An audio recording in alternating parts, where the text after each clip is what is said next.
good morning once again. This is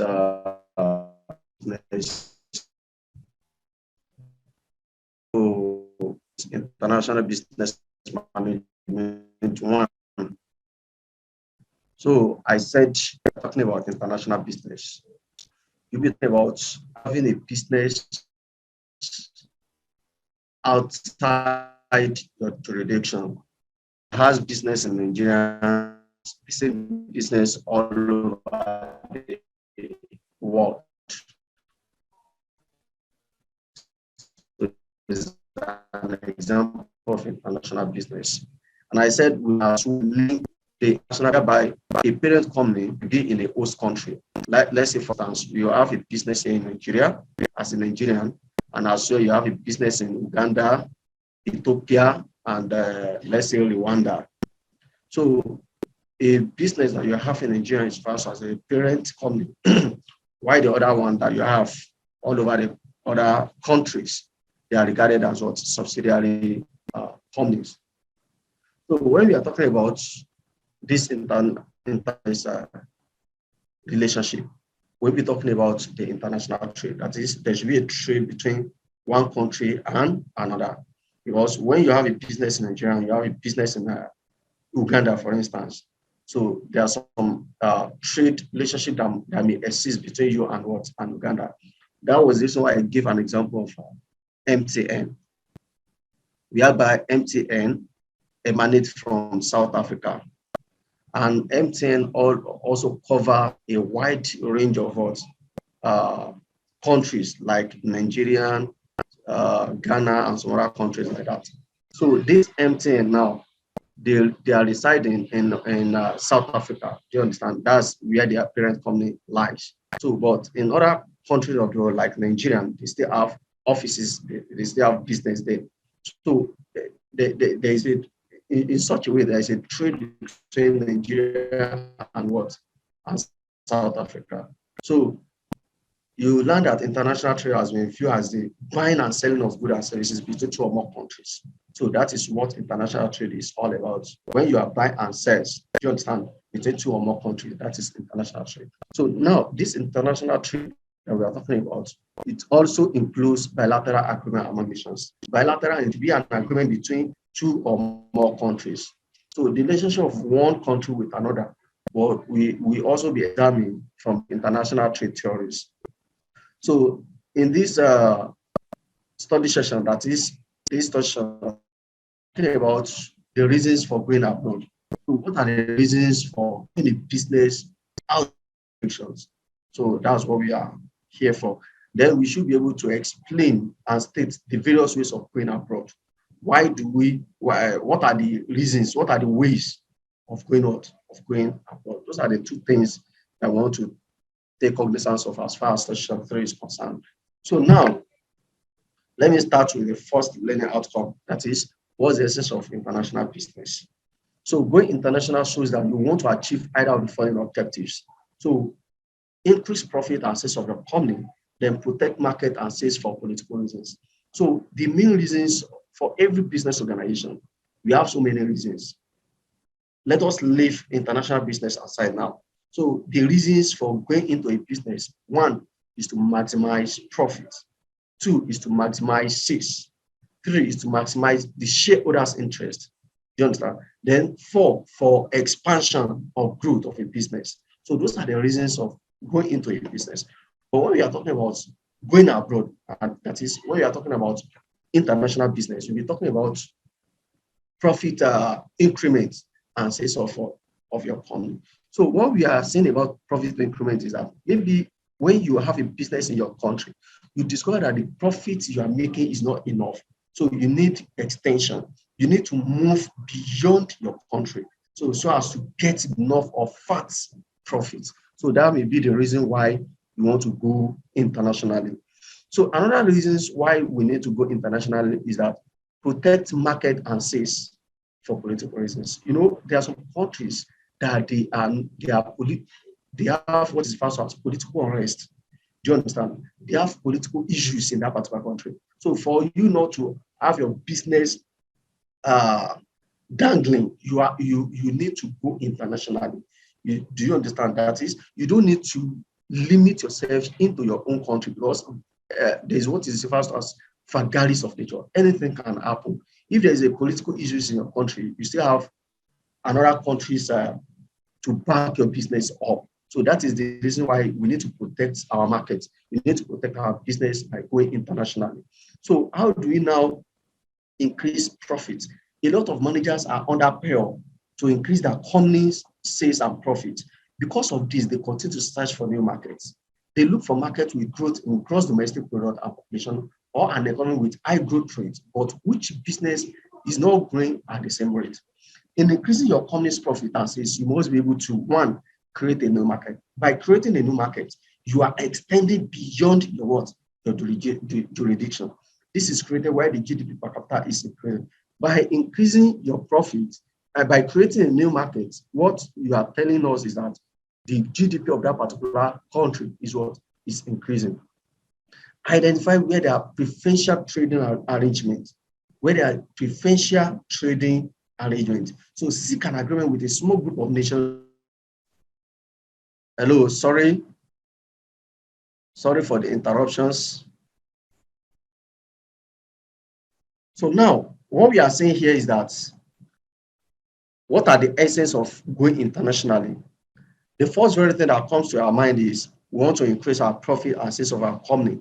So the second thing that comes to our mind is we want to protect our markets and sales. And this is just for political reasons.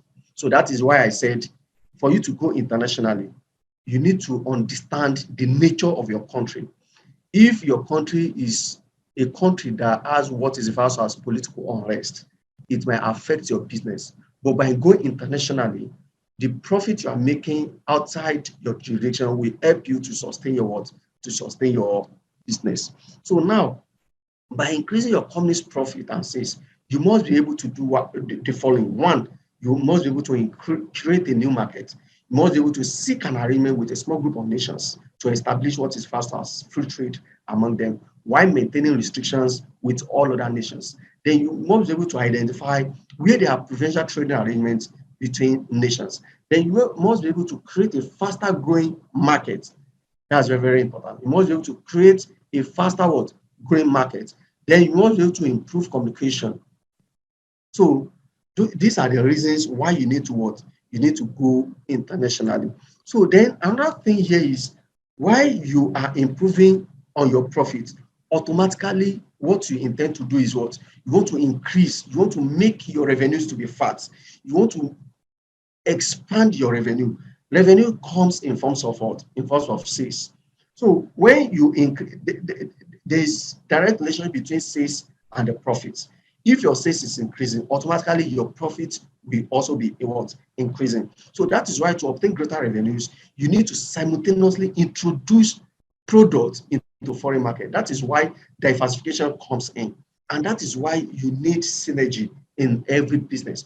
Look at the margin of banks in the last example that I gave you. Before, we have international, intercontinental banks and Access Bank. They merge UBA. Yes, Standard Trust Bank and UBA. Standard Trust Bank and UBA, they merge together. Do you understand?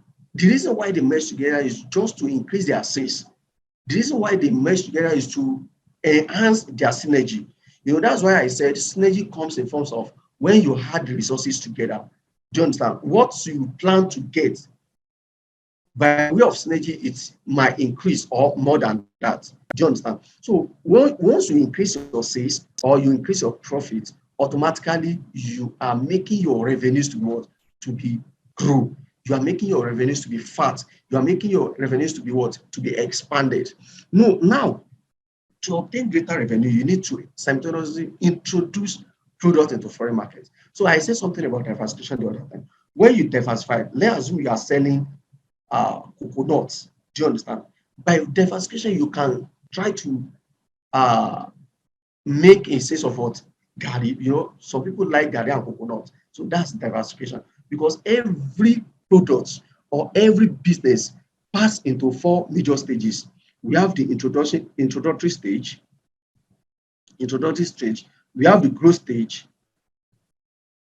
then we have the maturity stage, and then we have decline stage. So when you first introduce a product into the market, people will love it if your marketing strategies is effective. People will love it. They will try to patronize you. Do you understand? When they are patronizing you, automatically you are making growth, small, small. The business is growing. The business is growing. Then when you get to a point, it will reach a maturity stage whereby your profit will be stabilized. And if your profit is stabilized, there's going to be a sign, and that sign will indicate either you maintain that balance or you come down. That is, your profit will be what? Decreasing. That is what is refers to as what? Decline stage. But for a good, reasonable businessman, when you get to a maturity stage, what comes to your mind is, okay, let me diversify. Because in maturity stage, what the business is telling you is that people are tired of what? Of your products. They need something new. They need something that will enhance their interest. They need something that will change their taste. Do you understand? So when you get to a maturity stage, the next line of action is to diversify. When you now diversify, instead of moving to a decline stage, it will not move to a decline stage. It will start all over again from introductory growth, then maturity. When it gets to maturity again, you diversify. So that is the essence of what? Of going into a business. So now, when we are talking about international business, what we intend to do is to increase our sales. Once we are increasing our sales, what we are doing is what? We are making our what? Revenues to be fat. In that case, the profit will be what? Will also be increasing. So in addition to go internationally, is to reduce the cost of goods sold. When you reduce your cost of goods sold, invariably you are increasing your sales or your revenue. So that's the essence. So, and this higher overseas profit as an investment motive, that is, the profit you are increasing by reducing the cost of goods sold will make your profits to be high, and this will motivate the profit is what is marketing a product in the foreign location is common than its own market. So when you are test marketing, so you are not going to incur any expenses because you have done the test marketing in your own country. So that is that about the first one market. How do we protect our profits? And how do we place urgent attention? So some of the reasons for going international are to protect domestic market. In this case, company monitor its customers abroad. A company that has its customers scattered around the globe should go internationally in order to protect such market. And the long-term effect is that it protects both the profit and sales. When you are protecting your market by going internationally, what you are doing invariably is that you are protecting your sales and you are protecting your what? Your profits. So another interest to protect the foreign markets. So another interesting here is to protect the foreign market. This implies that the company critically examine the economy activities, whereby in the domestic market, they are lack of foreign exchange, local production by competitors, downstream markets like NNPC, including mega stations. Then lastly, protectionisms. That is erecting import barriers to reduce competition. Do you understand? So then the next line here is protecting companies' profit, sales, and market. And this could be achieved by guaranteeing supply of raw materials, by acquiring technology, management know-how, then by geographical diversification. That's what I've explained the other time. And lastly, by satisfying management desire for expansion. So now I have a business orientation in Nigeria. Business is moving. All other things remain constant. That is, no issues of political unrest, no issue of government policy that might affect my business. So then, but I deem it fit to go internationally. I deem it fit to have my business expanded. You understand? So having known when business go international, you may now ask yourself whether a company could suddenly wake up one day and start selling abroad. No, there are varieties of ways by which a company could enter the market. I made mention of a particular lady in Uganda last class. I said this lady was selling any supermarket you enter in Uganda, you must see Adenike packaged products. If you want to buy beans, if you want to buy rice, if you want to anything, just mention anything. So you must see Adenike and you must see these products. They are all very nice, packaged well. But do you think Adenike just wake up one day and start selling business in Uganda? No, there are so many things that she must done before she enter into what? Into international market. So the next question that comes to my mind is to say, how then you take your business abroad? There are various ways of going international. This will be seen below. Exportation. That is when you export your goods from one country to another country. Foreign manufacturing. You know, at times you may want to use their own country's manufacturer to manufacture your product instead of exporting what you have already manufactured in Nigeria. Then subsidiary, you have joint venture. So joint venture is when you have Nigeria and you have another person in Uganda, then you people are now combine your business together 50-50. That is joint venture. So when you are talking about only own subsidies, the parent subsidiary, this is a parent subsidiary relationship whereby the parent company has more than 50% of the assets in their company. So that is what we are interested here is that more than 50% of all the net assets, do you understand, is owned by what? By subsidiary. So we have the license agreement, we have franchising, we have contract manufacturing. These are the ways of entering international business. Anyone that you think fit is preferably. So we have exportation, that's the first one. This is a method of sending regular products abroad. It requires little investment and the risk is less. That is exportation. Exportation could be direct or indirect. We have indirect exportation. Bell et al. 2002 observed that indirect exporting requires neither special expertise nor large cash outlays. That is, you are not going to invest more capital outlay in your business when you are using direct indirect exportation. However, you may employ the service of the following. The first person that you employ is always manufacturers, export agents. They serve various manufacturers. You need to employ the service of export commission agents. They buy for their customers overseas. Then you need to employ the service of export merchants. They purchase and sell on their own account. Then lastly, you need to employ the service of international firms, which they specialize in international business activities. So then let's move to direct exportation. Direct exportation of goods and services by the firm that produce the goods. Manager normally set up a sales company. For instance, we have Dangote in Nigeria. Dangote in Nigeria can set up Dangote distribution outlets in Ghana, and its goods are distributed through that outlet. So that is direct exportation. Then we have foreign manufacturing. For companies that decide on foreign manufacturing, 5 methods are open for them to choose from. One, we have only owned subsidiary, we have joint ventures, we have licensing agreement, we have franchising, and we have contract manufacturing. When you are talking about only owned subsidiary, a company that wants to start international business, it can have the following: acquire a going concern. A going concern simply means your business is assumed to start or not to curtail its scale of operation. That is, no business is assumed to curtail its scale of operation. That is, there is assistance in that particular business. The business is existing for a foreseeable future. So that is what a going concern is simply talks about. Then we have start afresh by building a new plant in such a way that you just start everything from the scratch. Then the next one is purchase new distribution network. In the past dispensation, some foreign companies came into Nigeria and acquired some going concerns, e.g., Ajaokuta Steel Company, Okuiboku Paper Mill.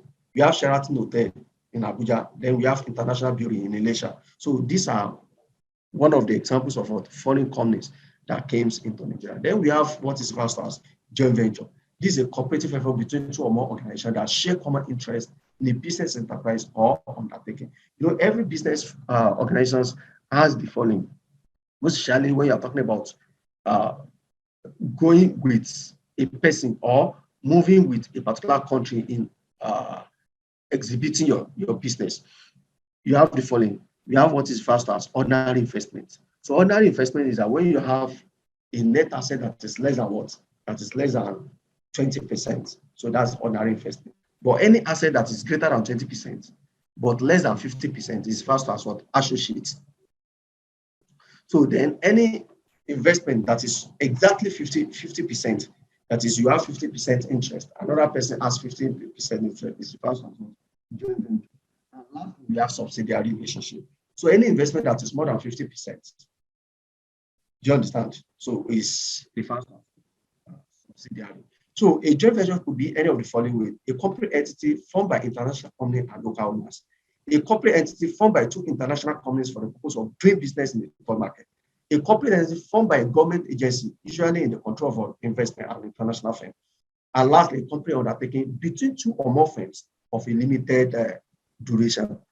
So some basic advantage of joint venture are that it creates strong passion for the company, because every people involved, we have passion for the what for the company. So it creates expertise on tax and other benefits as acquired. Then we have the following disadvantages. Profit is shared. Do you understand? So no one is domineering the profit. It has to be shared between the joint venturers. So we have the lack of control over joint venture. That is, nobody is having a major control because it's 50-50. So every every interest has to be risen together. Then we have government laws to affect this type of business. For instance, look at the indigenization of 1972. It's a good example in Nigeria that affects most of the joint ventures. Then we have a licensing agreement. That's another interesting, interesting wholly owned foreign manufacturing companies. Licensing agreement is a contractual agreement in which one firm grants access to its patents, trade or technology to another for use a particular thing. You have to pay a fee. So the definition states that it's an agreement between one firm. So the firm that grants is licensor, while the firm that receives the right to use that kind of any kind of expertise is first also licensee. So such as manufacturing procedures and trademark for one or more of the licensor products. So we have franchising. Ball thought 2000 to define it as a form of type of business under an established name according to specific rules. Franchising product or service under a highly and a clearly given set of procedure with a carefully developed of entering the market without investing. But this is Nigerian, in which we must experience the Nigerian factors. So now what we are seeing here is, let me just share the screen again. So what we are seeing here is contract manufacturing will be in two ways. Strategy of entering a foreign market without investing in plant facilities. Then the second method is to subcontract assembly production or production of some parts to independent company overseas. E.g., we have Peugeot Automobile of Nigeria, Peugeot, or you call it Peugeot Automobile of Nigeria, that is PM in Kaduna. So that's an example of subcontract assembly production or production of some parts to independent company overseas. The company, they are in another country and they subcontract assembly production for Peugeot in Nigeria, in Kaduna. So that is that about the study sheet 3. If there's any questions, reactions, comments, I think the floor is open. So let me try to unmute you. So you may want to have something to say. So you can unmute yourself. and ask for questions. So in the absence of, do you have any questions? So in the absence of questions, reactions, and comments, let's try to move on with SS34. Am I audible enough? Hello. Odele agree. Can you hear me? Omonego Eboye. Garuba Enju. Hear me? Eh?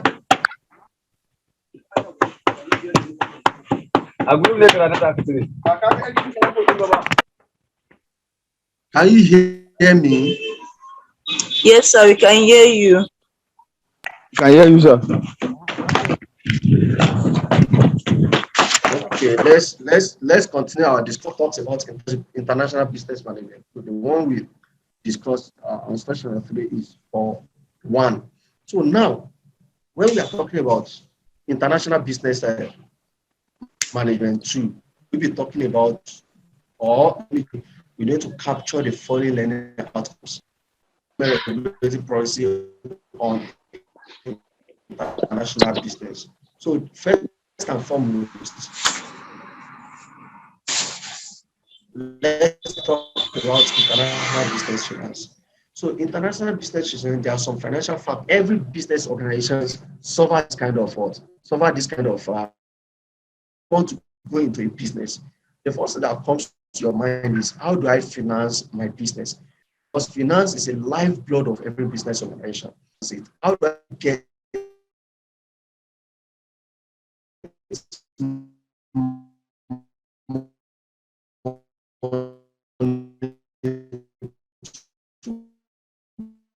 study them and take advantage of the opportunity being created by them?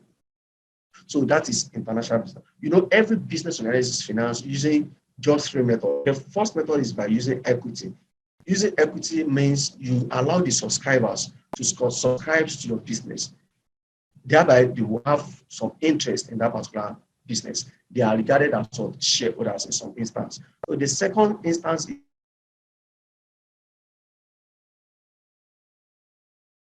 is you use debt financing, that is by borrowing money.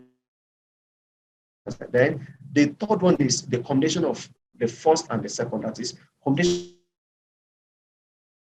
and finance of business using both the methods. So that is that. So fluctuating currency value, one of the major Nigeria depends on in terms of exchange is the dollar. 1990s, to be precise, during the Abacha regime, the naira was about 70 to 75 per dollar. Imagine 70 to 75 per dollar. This country is continues to be dangling. This country is it makes no sense at all. 70 to 75 dollar in 1990. That should be around 30 years ago. Do you understand? From 1999 to 2006, the Nigerian currency has been fluctuating between 160 and 180. Even from 1999 to 2006, we still have a very good, although then it was all good, but now it was very, very bad, because $1 now costs around 570 or 78, if I'm not mistaken. So today it's about 220 per dollar. This today is around 2015, 2016. Understand? But now it is about what? It is about 570 dollar country. What a country! 570 per dollar. That is why our business is not growing in Nigeria. That is why we are making a very useless excuse every time. That is why we are wickeding ourselves. Imagine people are using this ship to explore one another. Do you understand? Look at the issue of hike in fuel price. You know, when there is notice that the fuel is going to increase, and during the increment, the NNPC are selling their fuel at 165 liter. Why some filling stations are selling it at 270, 250 per liter? Do you understand what an act of wickedness? So These issues has been in an increase. So the essence of this account is to examine the effect of this on international businessmen who operate in Nigeria at this period. The cost of goods that are brought in from continue to rise and fall, thereby affecting business activities either positively or negatively, depending on the station at hand and the policy of the government. At times, the policy of government might affect every business organization. That is why Saturday, that's how I'm is that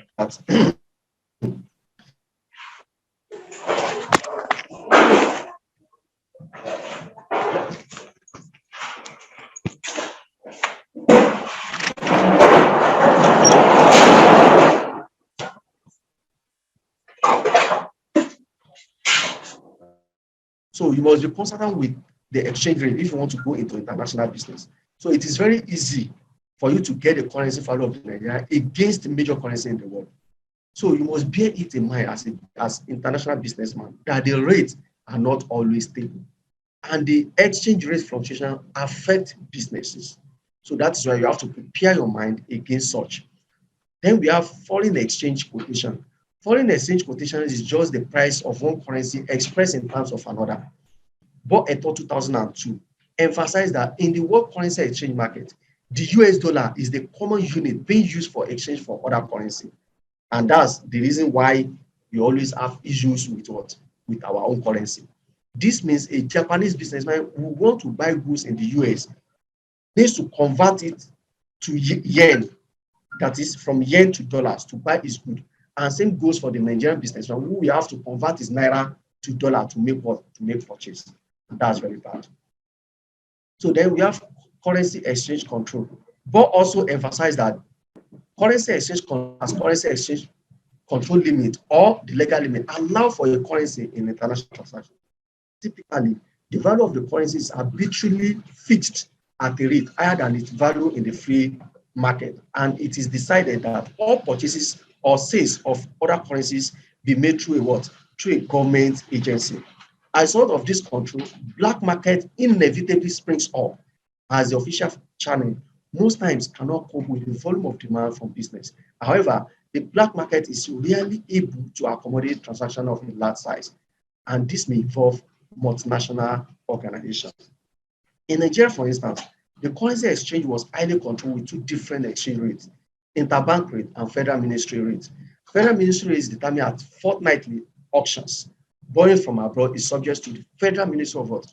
Finance approval. So those are the reasons why we need international business finance. So the next line of action here is we talk about the balance of payments. So what exactly do we understand by what? Balance of payment. Balance of payments is described as a situation where a country export and import are equal. That is what balance of payment is all about. That the exportation and importation are what? Are equal. If the balance of payment is slipping into deficit, government may probably consider one or more markets or non-market measures to correct or suppress that deficit. So deficit in the sense that the export is greater than what the import. Then we have a government can do the following. One, currency devaluation. Government can also restrict monetary or fiscal policies. Do you understand? And last, the government can also control trade. So in terms of export, government will encourage export incentives. That is, government will encourage the exportation. Then government will encourage tax holiday. That is a period whereby you not be paying any tax so as to encourage the investors. Then another thing is lower cost of financing. That is the cost associated with financing has to be what? Lower. Then we have other advantages government may give to international business to encourage them to export, buy goods and services. All these affect international business either positively or negative. These are the ways to achieve the balance of payment. That is, we have the currency devaluation, we have restrictive monetary or fiscal policies, and we have trade control or currency control. Then we have what is referred to as government regulatory policy on international business. This is a very important aspect too. Government regulatory policy on international. Most of the businesses that most of the investors that go internationally, they always experience this kind of factors, that is government regulated policy. So in any country that has political unrest, Do you understand? Or that have political issues, they always have this kind of government regulatory policy, because government will start making policy every time or every day, so which may affect the businesses. Government through various means regulate commercial activities across its borders. This is done through tariffs, it might be through tariffs or duties, it might be through taxation, it might be through inflation. So what is tariff? That is the import duties. So taxation is just when a government imposes a certain amount of money on individual or corporate organizations. Then we have inflation. Inflation is where there is persistent rise in the general price level of goods and services over a period of time. So tariff, the word tariff or duties are used interchangeably. So that is, those two terms, they are synonymous. They are taxes usually imposed on imported goods. Tariffs and duties are imposed on some goods for the following reasons. One, if there is natural defense, protect infant industry, that is, all these industries that are growing. Then protecting domestic jobs from cheap foreign labors. Then scientific tariffs or fair competitions. Then we have retaliation when one country wants to retaliate. Then we have improved balance of trade. So those are the reasons why tariffs and duties are imposed on some goods and services. So we have taxation. I've explained what taxation is all about. That taxes are collected from corporations or individual by government so as to provide essential services or social services to its citizens. So that's the essence of collecting taxes. So many people believe that customers pay taxes through high price of goods and appropriate authority remit them to the government. It means a company with lower tax rate will charge its customers less for its products. This may sound good, but in practice, that is not the case, especially in this particular country of ours, Nigeria. So international companies pay more taxes because they operate in many countries. This entails a lot of documentation and paying large fees. That is why when you go internationally, expect or prepare for paying more what? Paying more taxes. So there are different taxes in different countries. If you look at some countries, you will discover that the income tax is the biggest revenue earned for them, especially the United States of America. So there are other taxes like value-added tax. There are other taxes like capital gain tax, property tax, and social security tax. So those are the forms of taxes that we have. At times, some business may pay double taxation in the sense that they must have paid tax in Nigeria in their host country, and when they get to where they want to pay their business, they pay another tax. So that is an example of what double taxation. So inflation, increase in price of goods and services over a period of time is known as what? Inflation. So it might be due to rise in demand or increase in money what? In money supply. So that is that about the SS34. If there's any questions, reactions, comments, so the floor is open. Hello, are you there? Yes, sir. Tommy St. Grace. Are you there? Amma beloved. You can unmute yourself and talk. Yes, sir. Yeah, dear. I've said my own. I said any questions, comments, queries before we call No, it. sir. Okay, no. Let me. I have a question for you. Let me ask my own question. Are you ready? Hello, are you ready?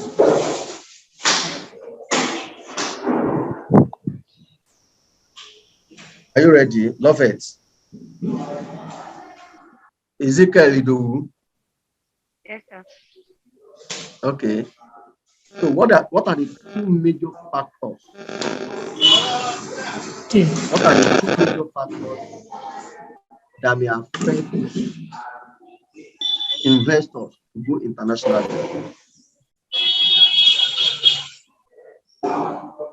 Two major factors that may affect investors to go internationally.